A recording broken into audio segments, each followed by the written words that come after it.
یہ میری خوش قسمتی کہ میں حضور کا امت ہوں، ساری زندگی اس کا شکریہ ادا کرتا رہوں تو کہ شکر ادا۔ ہم حضور کے امتی، نبی انتظار کرتے رہے، نبی منتظر رہے۔ حضرت خلیل اللہ کی بارگاہ میں پکار رہے ہیں، ربنا وابعث فیہم رسولا، مالک رسول بھیج دے۔ کوئی کہتا ہے لیسا بفظ ولا بغلظ، وہ ترشرو نہیں ہوگا، سخت مزاج نہیں ہوگا، ماتھے پہ شکنے لانے والا نہیں ہوگا، وہ پیار بانٹنے والا ہوگا، بس وہ آیا جا رہا ہے۔ حضرت عیسیٰ نے تو نام بھی بتا دیا نا، مبشرم برسول یاتی من بعد اسمہ احمد، لوگوں میں جا رہا ہوں، چلو نام بھی بتا دیتا ہوں، میرے بعد جو آنے والا اس کا نام احمد ہوگا۔ نبی انتظار کرتے رہے، 12 نبیوں نے انتظار کیا حضور کی امت میں ہونے کے لیے، تمنا کی۔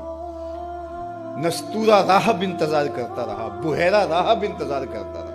شب ہجر کی سختیاں کوئی اس سے جا کے پوچھے، تیری راہ تکتے تکتے جسے صبح ہو گئی۔ زندگیاں گزار دی انہوں نے۔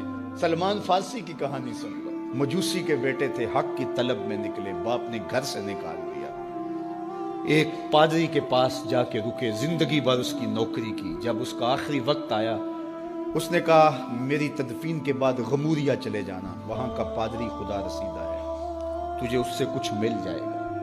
کہتے میں وہاں سے غموریا آ گیا، پھر اس پادری کی ساری زندگی خدمت کی۔ جب وہ مرنے لگا تو اس نے کہا کوئی ایسا شخص نہیں ہے جس کے پاس اب میں تجھے بھیجوں، لیکن نبی آخر الزمان کے ظہور کے لمحے آ گئے، تو یہاں سے یثرب چلا جا، وہ اس نبی کی ہجرت گاہ ہوگی، تیری زندگی سنور جائے گی، تو نے بڑی محنت کی ہے، بڑی نوکری کی ہے میری۔ کہتے میں نے اس کو کہا کہیں ایسا نہ ہو میں دھوکہ کھا جو مجھے کوئی نشانی بتا دے۔ اس نے کہا 3 نشانیاں، ایک صدقہ نہیں لے گا، دوسرا ہدیہ رد نہیں کرے گا، تیسرا 2 کندھوں کے درمیان مہر نبوت ہو۔ کہتے ہیں میں نے اس کی تدفین کی، یثرب کی جانب جاتے ہوئے ایک قافلے میں شامل ہو گیا، انہوں نے مجھے پکڑ کے اپنا غلام بنا لیا، لیکن میرے پہ مہربانی یہ کی کہ مجھے بیچا جا کے مدینے میں۔ ایک یہودی نے مجھے خرید لیا، میں اس کے باغ میں گوڈی کرتا تھا، کام کرتا تھا، کھجوریں توڑتا تھا، لیکن میں انتظار میں تھا کہ کبھی وہ نبی آخر الزمان آئے تو مجھے دید ہو، کبھی عرش پر، کبھی فرش پر، کبھی ان کے در، کبھی در بدر۔ غم عاشقی تیرا شکریہ، میں کہاں کہاں سے گزر گیا۔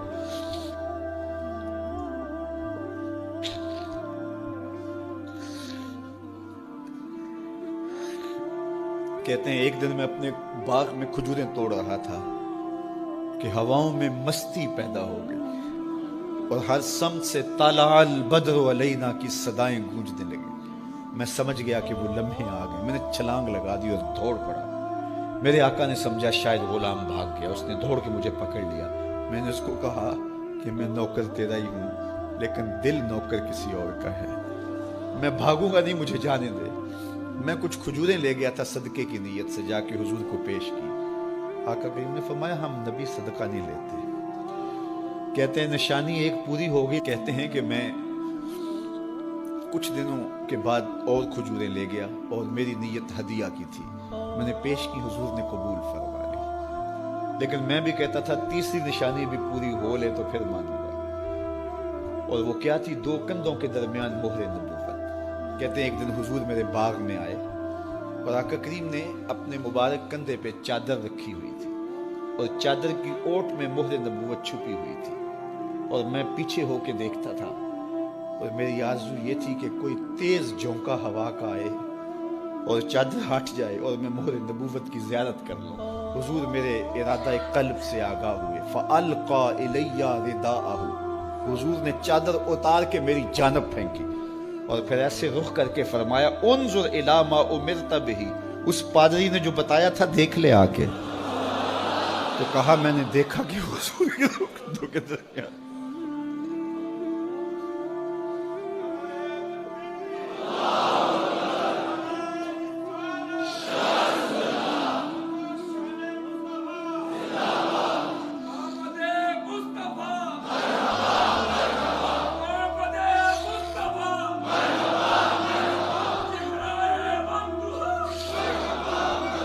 شب ہجر کی سختیاں کوئی اس سے جا کے پوچھے، تیری راہ تکتے تکتے جسے صبح ہو گئی۔ ہم نے تو کوئی انتظار نہیں کیا نا، ہم نے تو کوئی دکھ نہیں سہا، ہم سوئے تھے مقدر جاگ اٹھے. ہمارے والد مسجد سے مولوی صاحب کو بلا لائے. انہوں نے کان میں آ کے کہا مبارک ہو تو حضور کا نوکر بن کے آ رہا.